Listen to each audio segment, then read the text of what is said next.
everyone! So OwlCrate Jr.'s February book of the month is a monster-filled fantasy book. So in celebration of that, I have 5 spooky, monster-filled middle grade books for you. So the first book I have here is Thisby, Thestoop, and the Black Mountain. This was actually an OwlCrate Jr. book from a few years ago, I believe.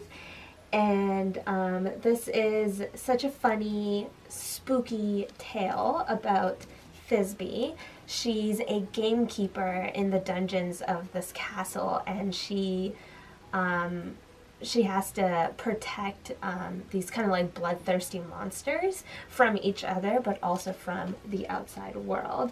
And it's such a great read.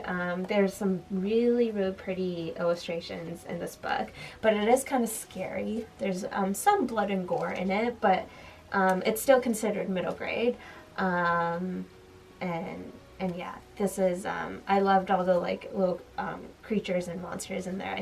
I thought they were really unique. My second recommendation I have is Scary Stories for Young Foxes.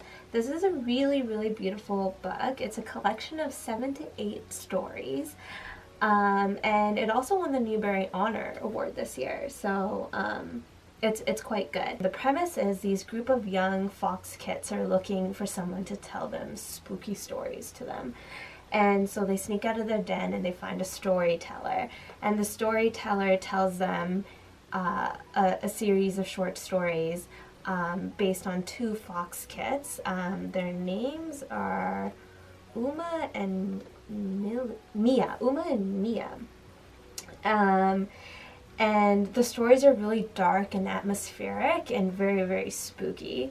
But they're also like kind of warning these young foxes of kind of like real threats and predators in their real life. Just like how most scary stories are developed, I think. And yeah, it's really good. I could like easily picture this to be like the perfect book to tell around like a campfire. Yeah, and it was quite scary, so I recommend that. My next book I have is called The Jumbies, and this is based off of like Caribbean folktale, specifically Haitian folklore. It's about a girl named Corinne, and she lives with her father, and she's a pretty fearless girl. She's kind of skeptical of all the like scary stories that people tell of these Jumbies. They're like these mystical demons that live on the island. Until one day this kind of like mysterious evil woman comes to her house and curses her father, and the next thing you know, she has to go and save her father and also her island from this evil spirit.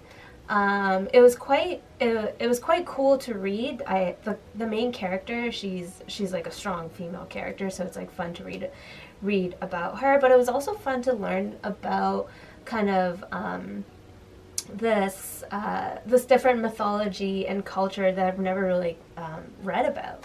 So yeah, I would definitely check that out. My next book I have is a series that I really loved as a kid, and they're called the Spiderwick Chronicles.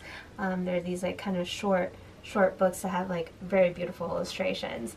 But for those, if you've never come across them, they're about these 3 kids who move into this kind of like creepy haunted Victorian mansion with their mom.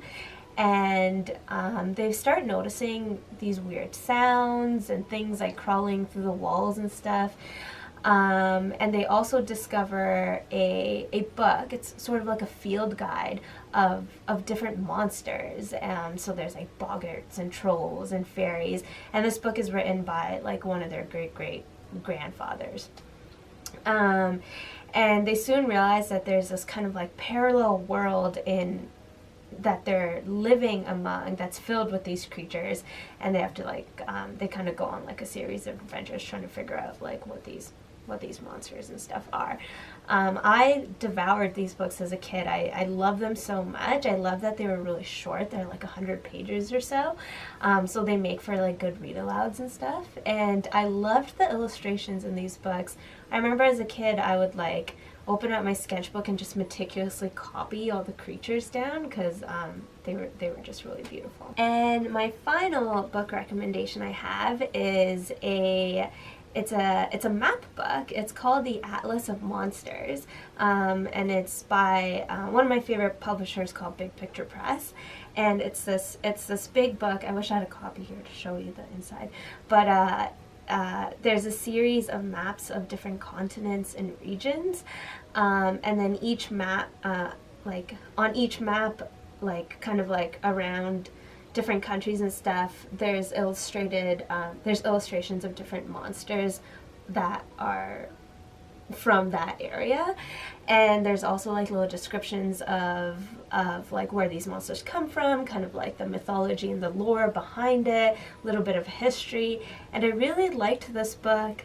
It was, first of all, it's super beautiful, but it's also so informative to kind of find out where these stories come from, and it makes it a little less scary too if you ever like come across these like stories.